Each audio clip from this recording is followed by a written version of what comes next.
Home ground లో అదరగొట్టిన ఇద్దరు young players. Match విషయానికి వస్తే టాస్ గెలిచి బౌలింగ్ ఎంచుకున్న సిఎస్కే జీటీ ఓపెనర్లను మాత్రం ఆపలేకపోయారు. సాయి సుదర్శన్, శుభ్మన్ గిల్ వాళ్ళు ఆడిన ఆటకి నేనైతే ఫిదా అయిపోయాను గైస్. నిజంగా అహ్మదాబాద్ గ్రౌండ్ లో ఊచకోత కోశారు.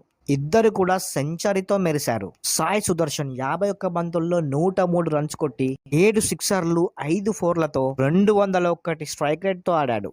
శుభ్మన్ గిల్ 55 బంతుల్లో 104 రన్స్ కొట్టగా అందులో 6 సిక్సర్లు 9 ఫోర్లతో 189 స్ట్రైక్ రేట్ తో ఆడాడు.